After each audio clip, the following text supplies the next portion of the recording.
My name is Elena Krasnow. Welcome to Press Play, the StreetCred Podcast. I am so grateful you're here. I'm the marketing manager at StreetCred PR and your host for today's show, along with co-host and managing partner Jimmy Moock. We will break down the show into two segments: Press, where we dive into all the hard news about our guest life and their professional goals, and then Play, where we have a little extra fun with it. Today, Jimmy and I are so excited to be joined by Mark Gatto.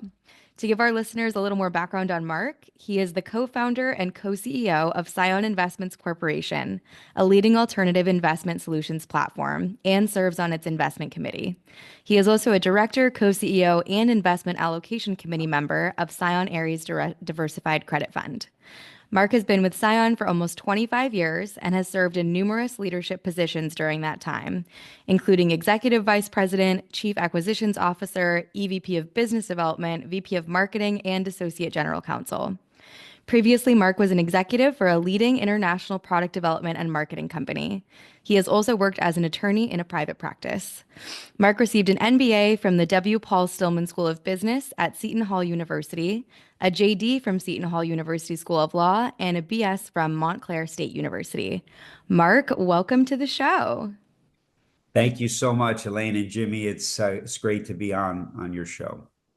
It's so fun to have you here. We're thrilled. We have a ton of questions for you, but before we dive into all that, we always kick off with something really important, which is, what did you have for lunch today? Good question. Good question. Well, I'm in LA, so it's a little bit early for lunch, but I can share with you what I had for breakfast. Let's hear it. It's a little embarrassing, but I must preface it by the fact that my wife, who's Italian, is obviously food is in her roots, but she's also a gourmet health chef. So I'm Ooh. spoiled. So this morning I had a very healthy breakfast of pomegranate seeds, papaya, fresh papaya, and then buttered toast with wild caught salmon roe eggs. So pretty unusual, but very healthy, very tasty, and gives me a lot of energy for the day. Started off well. Plus my espresso. Always have an espresso. Yes.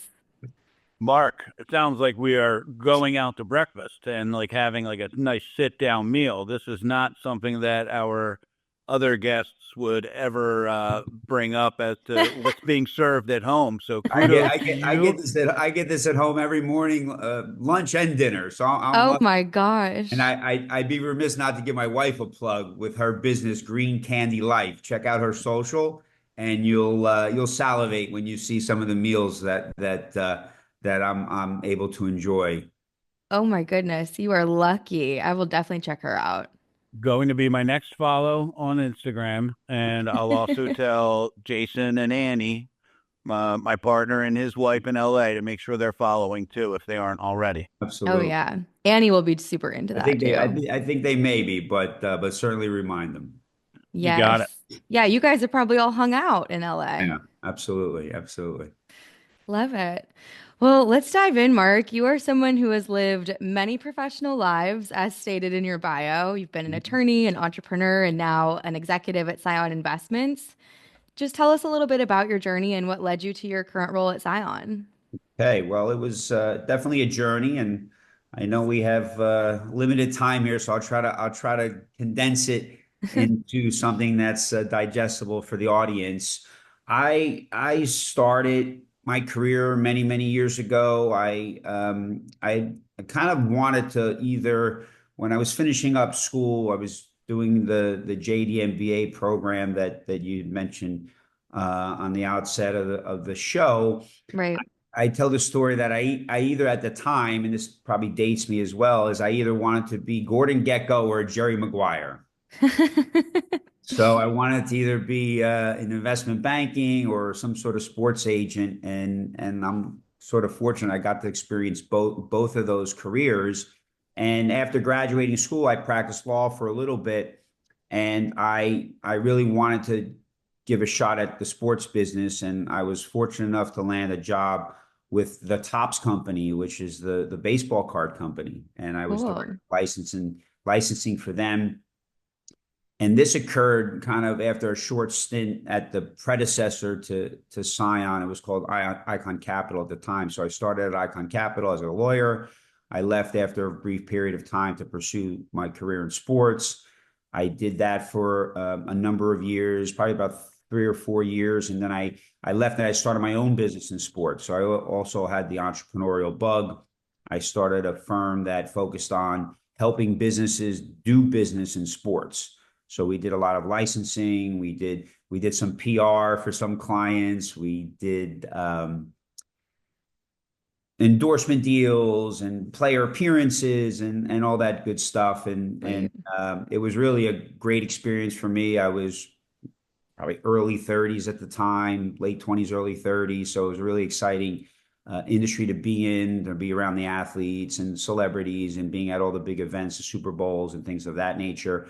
But it was something that really helped me in my career because I was able to start my own business. I learned how to build a business. I learned how to bring in clients and, survive, so to speak, right? Not getting a steady paycheck from an employer is a different experience than what most people are accustomed to. So you learn a lot of things about life. You learn about a lot of things about how running a business. You learn a lot of things about dealing with people. And it was a tremendous experience for me. I had the opportunity to actually come back into the finance business because the owner of Icon Capital at the time wanted me to come back. He always tried to get me to come back. And I was always reluctant because I was doing my own thing and enjoying it and building a business. But an opportunity came up that he presented to me that was really compelling and interesting to me to do a deal for him in Canada. It was to buy a public company. And I took some time off from my business at the time to do that. And it was such a rewarding experience. And it was really the impetus that got me back into finance. And after some time, I figured out where I wanted to be. And I thought that this was going to be a better industry for me long term. And I came back, and then ultimately my business partner and I, Michael Reisner, did a management buyout in 2008. And we acquired the predecessor company and really transformed it into what it is today, CION Investments, which is a leader in providing individual investors access to alternative investment solutions. And we're really proud about the work we've done and where we've taken it and the programs that we offer our individual investors through their financial advisors. So much to unpack. Seriously. Can I go back to the very beginning? Is that okay, Elena? You'll just have to keep me honest here on time. Of course. So I'm envisioning Mark Gatto, the little boy, right? I would imagine growing up, you were a fan of sports. And I'm just wondering, what was the feeling like, assuming that you used to own baseball cards as a child, to then working for the company Topps? I have to imagine that must have been pretty surreal. Totally. No matter the position or what you were doing, it might have been, a lot of like heavy legal work and whatnot, but that must have been amazing. It was. And surreal is a great word to use, right? Because you grow up, and I was very into sports. I played every sports. I had my baseball card collection. I always admired certain athletes. So to be in an industry where you could rub elbows with those people and talk business and shop and all that other stuff was really incredible. I got to be honest with you, though, at the time, I really didn't appreciate the significance of the baseball card market, of the collectibles market when I started to work in the business, right? As a kid, you collect cards. And when I was a kid, the collectibles aspect of it wasn't that significant, right? We talk about putting our baseball cards in the spokes of our bicycles and things of that nature, right? And you would trade with your friends, but you never thought about the sort of investment side of it. And when I got to Topps, that was really where the industry had gone. Collectibles had really blown up. And what really shocked me was the value of these pieces of paper, if you will. Yeah. And and people ask, well, you must have an incredible collection and things, things that you were able to get when you worked there.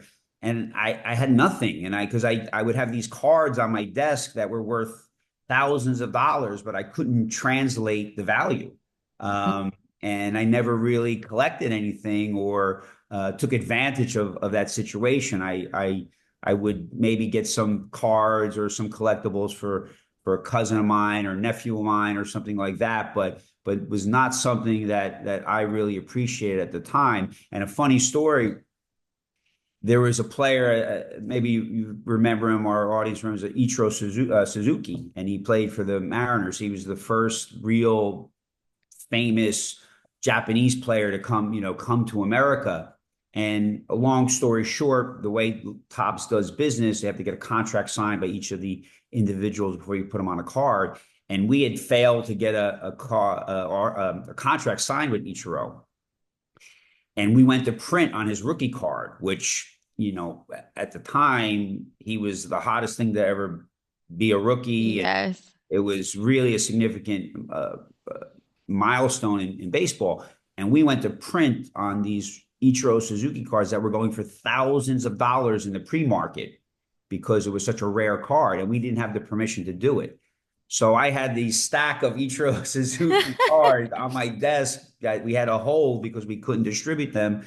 And I had to go out and get a deal done through his agent. And it was a tough negotiation for that, right? And yeah, so it was exciting. I got to meet some great athletes. I had relationships with some really big superstars that were good people. And then I've also met some athletes that they're not so good people. So it's just like in life, right? There are good ones, and the same thing in the sports world. That's awesome. Totally jealous of that experience. Such a cool story. Yeah, to the point of collectibles now. I mean, it's not just baseball, basketball cards, football cards. I mean, I have cousins and people my age, I'm nearing 50, who are investing in this like it is their hobby. And crazy to see. There's a lot of money. There's a lot of money in it. When I was at Topps at the time, that's when LeBron James was just coming out too. And I remember trying to negotiate a deal for his rights, and we lost that to Upper Deck. And then the collectible businesses that are out there today. I mean, it's big business. There's a Netflix special on one of the guys that I remember who was just starting out. This guy Darren Prince. He has a Netflix show now. Wow! They go through all the items that he has and secured and sold. It's pretty amazing. I do love a Netflix special. I will say we're probably not going to be offering a product at CION in the trading card collectibles business, but it is something that people do invest in for sure. Yeah. Great segue, Mark. Seriously, I was just going to bring us back. Well, yeah, you mentioned obviously CION has a unique approach to alternative investing and creating more opportunities for individual investors. Talk to us a little bit about that approach. So we've been in this business for some time, as you mentioned, close to 25 years. My partner and I have been in this business of providing alternative investments to individual investors through financial intermediaries. But when we started, it wasn't that popular, and we were one of the few firms that was doing it at the time, and we did it with products that weren't as mainstream as they are today. And the industry was more of a cottage industry, a lot smaller than what we see today. And what we've seen over the years is that alternatives have become more mainstream because they're an essential part of an investor's portfolio. And the uptake of alternatives has always been from large institutions because they have seen the benefit of these types of investments in their portfolio, how they can generate excess yield outside of the traditional markets, the public markets. But unfortunately for retail investors, for individual investors, these types of alternatives weren't really accessible to them. Right. Because historically, in order to get into an alternative investment, you would have to allocate millions of dollars to a manager, and you'd have a long-term lockup of 7 to 10 years, and there wouldn't be much transparency. So these types of investments weren't appropriate for the everyday investor. Fast forward, and we see an environment today where there are legal structures that have been created that allow for individual investors to access the market. So what we've been able to do is really evolve since the early days of this business and become a leader in providing these alternative investments to individual investors in an appropriate way. So what we do is we're able to utilize the legal structures that are available, such as a business development company or an interval fund, and package them with investments that give these individual investors the opportunity to take advantage of what institutions have been taking advantage of for many, many years. And we really feel some level of pride in the fact that we've been able to do this, and we've been able to do this for such a long time. If you look at the landscape today, we're one of the few players that are still around from the early days. Today, the market has really been filled with much larger investment managers than ourselves. Some of the titans of Wall Street, if you will, the Blackstones, the KKRs, the Apollos, and we've been able to survive, if you will, in this type of environment by really understanding our customer, our client, having them as our priority as well. We don't raise capital from large institutions like a lot of our competitors. We don't have an allegiance to some other pocket of capital. We put our investor first, and I think that's what separates us from everybody else, and why we've been able to kind of withstand the test of time and be competitive in a market with really large, significant competitors that most people believe could, outgun us because of their size and their resources. But we've been able to do it a little bit differently. Mark, you talked a little bit about being early to the game and how that has helped set CION up for executing on your growth objectives and delivering vehicles through financial professionals or intermediaries to the end investor, all through the lens that through public markets, investors might be seeking more. And I realize no two investors are the same and everybody has different risk tolerances. But on average or anecdotally, talk a little bit about why the 60-40 portfolio might not just be enough today, if you can. Sure. So that is a theme that we're hearing about, and that we sort of talk about a lot, right? The 60-40 portfolio is not getting it done. To simply invest in the public markets, traditional assets, is not the way to really build your long-term wealth, or at least meet your long-term investment objectives.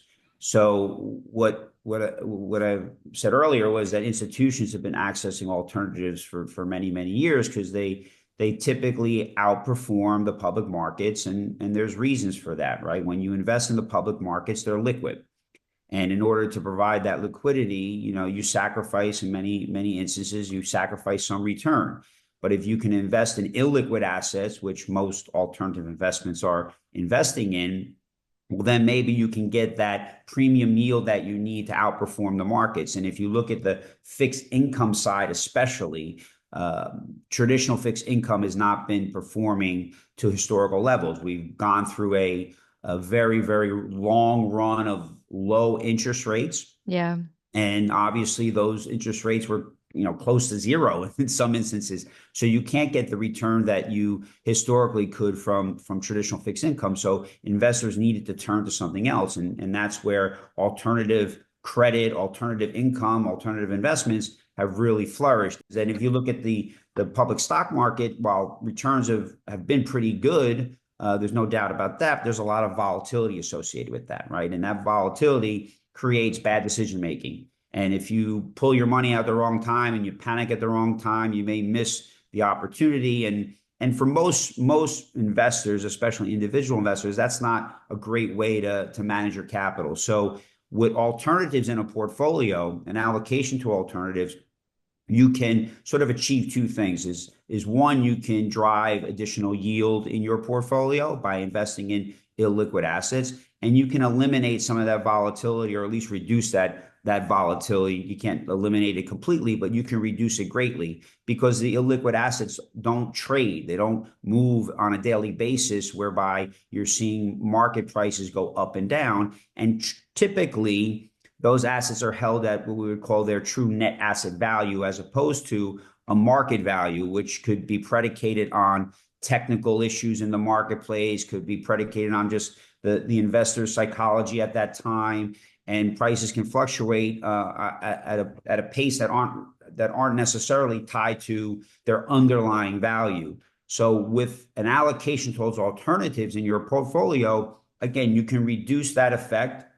You can have a more stable investment portfolio, and you can potentially create greater returns within your portfolio if it's well diversified. And that's where alternatives come in, and that's where this business that we're in is really flourishing, because we can provide these individual investors the ability to allocate capital to alternatives in a thoughtful way, in a product wrapper that makes sense for them, right? In the sense that today they can get into these types of investments with low minimums. If you look at our products that we offer, you can get in for as low as $2,500 and get the access to the same types of investments that all of the big institutions invest in, and you're getting in those investments on the same terms and conditions. There's no favoritism, there's no cherry picking. So they're getting into these investments at very low minimums. There's transparency, because these products are registered. So we have to report through the SEC with quarterly reporting, and being very transparent about what's in the portfolio and things of that nature. And then there's some liquidity. And I think that's the feature that's really taken this industry up, because individual investors can take advantage of the illiquidity premium that's involved in alternative investments, but at the same time, they can have some access to their capital. So the liquidity is not daily, it's not unlimited. Typically, it's quarterly, and there could be some limitation depending on how many investors want to get out at one time. But ultimately, there's a pathway to the exit, and investors can get access to their capital. And if you look at our interval fund, CION Ares Diversified Credit, so far over the last 7+ years, we have not had an issue with liquidity. We've been able to tender our investors out if they wanted to, under our limitation of 5% of the net asset value per quarter, 20% per year.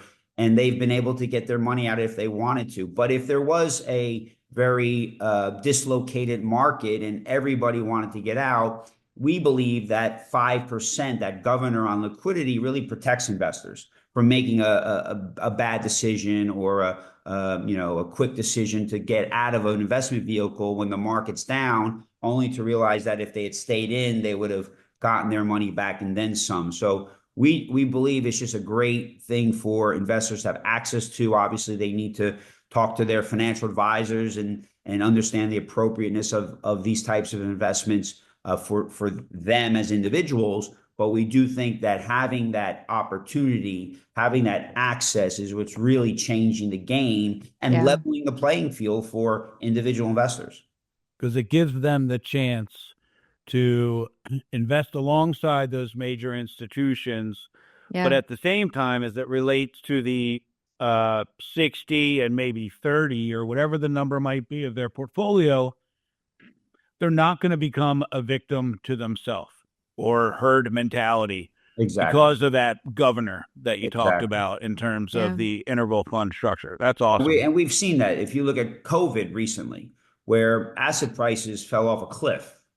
And of course, people panicked and they pulled their money out of the market. They pulled their money out out of wherever they could. And if they only had stayed the course, they would have realized a significant benefit because they would have recovered, and then there would have been even a better return over the long term. But many people pulled their money out of the stock market, of other financial markets, and then bought in at a higher price when they felt more comfortable with it. So there is certainly a purpose for liquidity in a portfolio, but there's also a purpose and an area where investors really need to lean into more or less liquid alternative investments to enhance return and to really just round out their portfolio.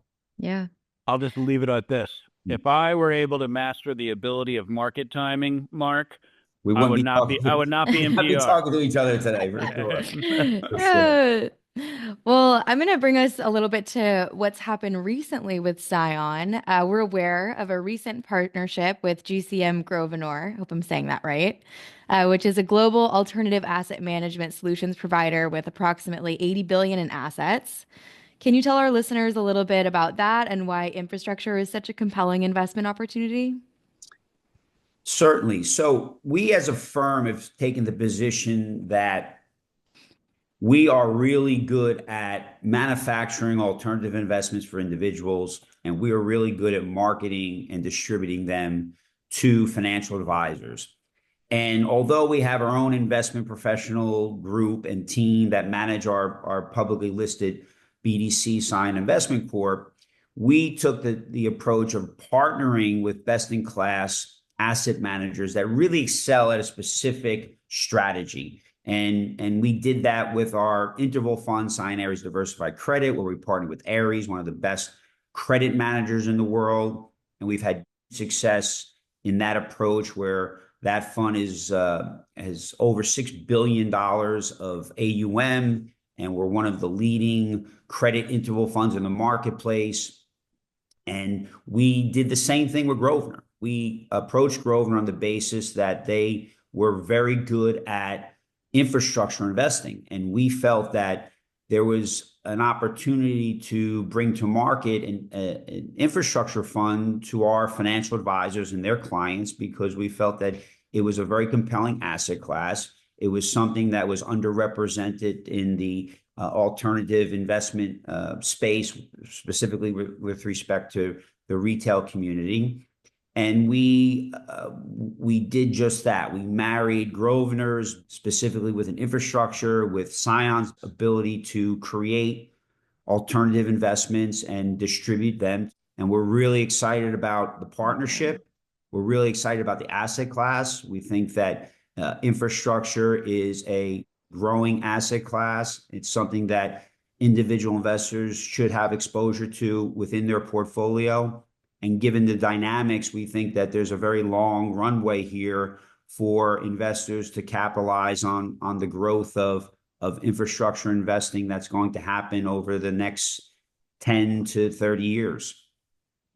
And that's everything from bridges to roads to what other types of data centers, airports, natural gas generator facilities. It's effectively essential assets that are really needed for the world to go round, if you will, right? There's an incredible need for infrastructure investing, not only here in the US, but worldwide. It's probably in excess of $3 trillion over the next, 5 to 8 years across the globe. And I think a majority of that's going to be right here in the US. And it's going to take a lot of sort of these public-private partnerships to really achieve the goals that are necessary. And we feel that the private capital that we're going to invest and we're going to raise and invest is going to be a critical component of the infrastructure movement that we're seeing going forward. And we expect the CION Grosvenor partnership to be a critical player in that. We also had the opportunity to hang out a little bit with you at Future Proof, Mark, which was so much fun, so busy, but fun. Always. Yep. And we got to see you in action on the other side of the mic recording podcast remotely. Yeah, What's in store I'm taking notes today. So Awesome. Well, you guys have an amazing podcast, Advisor Lab, which is really beloved by the industry. What's in store for the future of your guys' pod? So the future of our pod, that's a great question. Well, we're really happy with the success and the following of Advisor Lab. We think we've taken a unique approach, and we were one of the first investment management firms to launch a podcast specifically targeted to financial advisors and trying to help them navigate this complex world of alternative investments. And our future plans is bigger and better, right? We're gonna keep doing what we're doing. We want to bring on, great guests for our listeners, but we also want to use the platform to really educate financial advisors in a way that hasn't been done before. And we think using the Advisor Lab as the platform to educate people will be really compelling and engaging, where we can bring experts on specific Yes. topics that financial advisors are interested in. A Yeah. lot of our guests have been in the field of, say, practice management or peers in the business or other investors that financial advisors have interest in. And I think moving forward, we want to use the platform in addition to doing that and bringing on great guests, but really use it for a way of educating our financial advisors to help educate their clients using the podcast format, because we just think it's a much more engaging and interesting platform as opposed to looking at a PowerPoint presentation on a webinar, right? And I think Totally. the engagement level will be much higher, the retention level will be much higher, and I think that's our goal going forward is to really use our reach and the audience that we have for the lab to bring in more educational elements to it, as opposed to other interesting topics, but really to lean into Yeah. education for our advisors. I love that direction. I also think you have a lot of fun wordplay ahead of you between education and the lab. Like, Mhm. that's great. Yeah, yeah, for sure. Awesome. Well, I'm going to move us into our play segment, a little pseudo rapid fire. Mark, if it weren't wealth management, alternative investments, what would you be doing? Huh. That's easy. I'd be a football coach. Awesome. What level? So I coach my son's football team. Oh, It's a U12 team, adorable. tackle football team, and we're playing in the championship game this Saturday. So it's a big Let's go. championship week. But I played football growing up. I played in college. I've coached youth football at all different levels, from 12-year-olds and under to high school football. And I think that if I wasn't in this and I had to choose something else, it'd probably be along that lines. I'd be a football coach. What So what fun. position did you play in college? So I played linebacker in college. Linebacker. Okay. And in terms of college versus pro, what do you prefer? Mm, Well, I love it all. I was at the Chargers game last night with my son. We saw a great game, went down to the wire, so it was pretty exciting. But I love college football. I really do. I think it's very pure, and I love the individual stories, the background on some yeah. of the players, and I love seeing also the guys that aren't necessarily the fastest or the biggest and the strongest be able to excel on the field. I think the NFL, everybody's a superstar and freak athlete, where in college, even at the Division I level, the big time Division I level, there are all these players that perform at a very high level that are never going to make it to the NFL. And seeing those kids do that, and then hopefully take that experience and the lessons that you learn from a sport like football and take that into another career, to me is what's really exciting. And when I coach youth players, I talk about that all the time. Like, we don't have to always admire the guy who's in the NFL who's, caught 3 touchdowns. What about the guy that played football in high school and college and then, went on to be a doctor or went to law school, Yeah. started a business, and the reason why they've been successful is because of the lessons they've learned playing the sport of football. That's really the goal for us Yeah. as youth coaches is I don't need to coach a guy who goes to the NFL per se. I would love to just coach a kid who loves playing football, learns the lessons of Yeah. life through the sport, and then goes out and is a successful business person, a great father, just an all around great human being. And that's why I love the sport, and that's why I love coaching it. That's Now, beautiful. before we go to the next question, I will just tie a bow on that. If, in fact, your son does continue to play and makes it to college ball, your background as a lawyer, you're going to be able to represent him on the NIL deals, right? There you go. Good point. Maybe forget And the football Tops. coach. Forget the football coach. That would be a collegiate sports agent. That's Yeah, that's right? career. I love it. I love it. Awesome. What's your favorite thing to do for fun, Mark?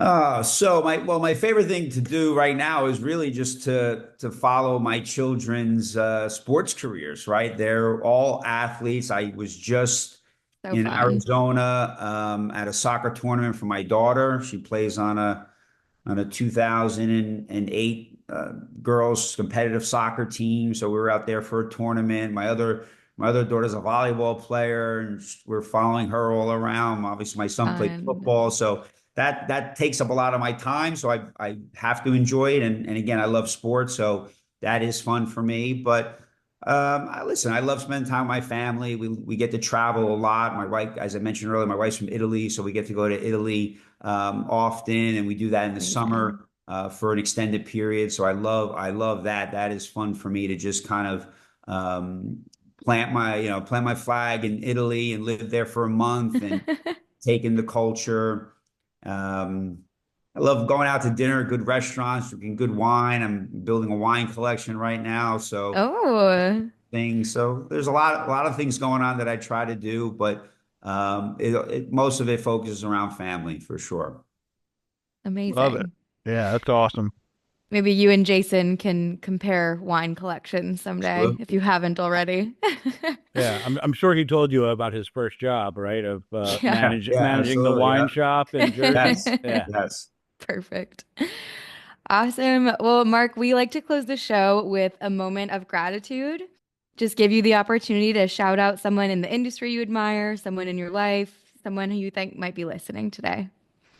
Oh, that's a good question. Well, I would listen first. I think everybody has to give a shot. If anybody in my position who's achieved this type of success has to thank their family, right? My wife, my children for being supportive.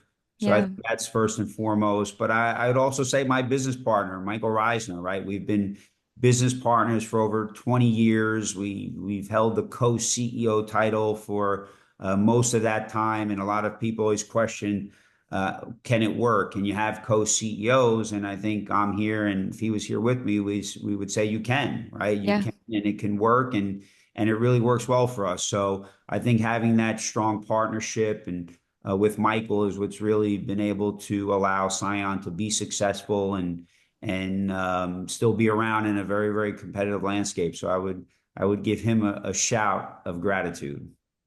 Amazing. That's awesome. I might have to pick your brain every now and then if Jason and I ever happen to have a fight. Although Emma is normally our Right. ballast for times like that. Yeah, Michael and I have never. The only time Michael and I had a real fight is when I learned that he bought the same winter coat as me. Oh, who wore it after, better? after I had it. So that was about the only time I was really upset with him.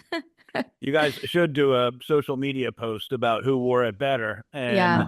then the anger can subside, and then you'll know who the fans really like in the jacket. Exactly.